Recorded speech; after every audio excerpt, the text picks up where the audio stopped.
నమస్తే, welcome to ఇది నిజం.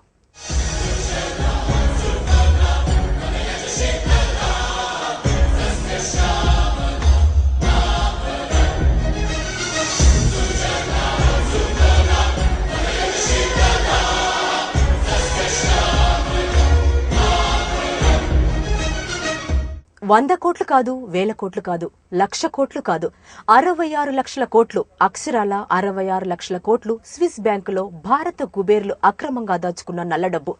ఇది ఎవడబ్బ సొమ్ము? అక్రమార్కులు చెమటోడ్చి సంపాదించారా? నొక్కేశారు. స్కామ్లతో డబ్బునంతా కొల్లగొట్టారు. స్విస్ బ్యాంకులో సేఫ్ గా దాచుకున్నారు.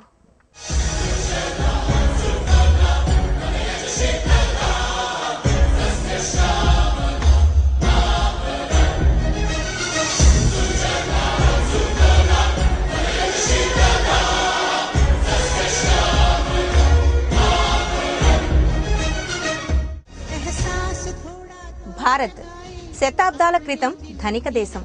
భారత్లో ఉన్న సిరి సంపదలు బహుశా ఏ దేశంలో లేవని చరిత్రకారులన్నారు.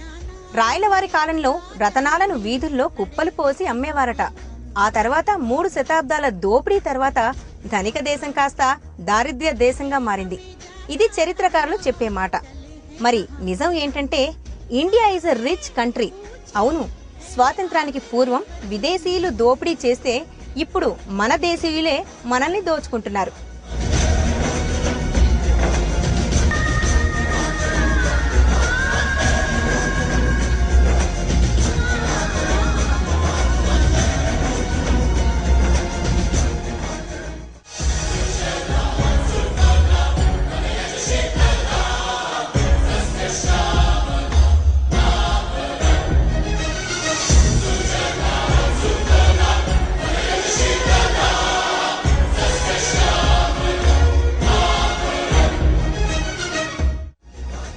ఇది గాంధీజీ కలలు కన్న భారతం కాదు.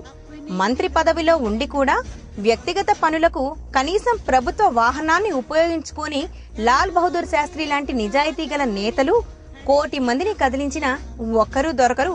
ఇప్పుడు తెలిసిందొకటే, దోపిడీ.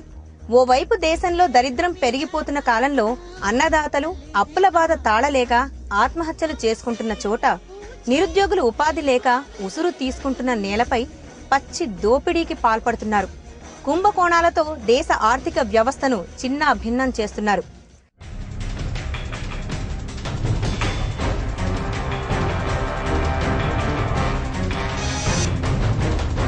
స్విస్ బ్యాంకులో అక్రమంగా దాచుకున్న వివిధ దేశాల వివరాలు.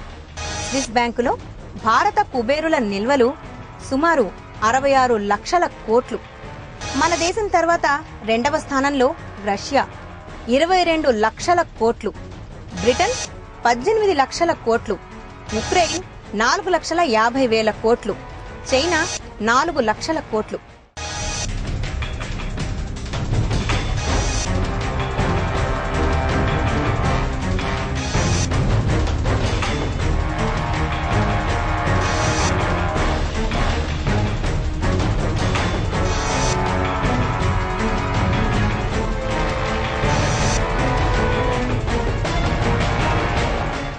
చూశారుగా?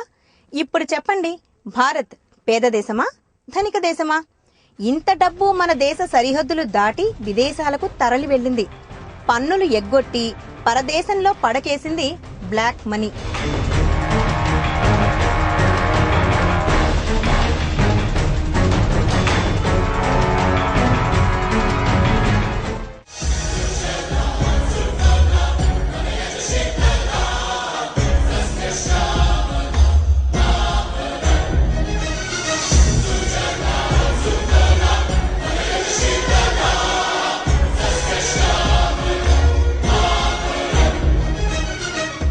ఇది నిజంలో ఒక చిన్న బ్రేక్ తీసుకుందాం.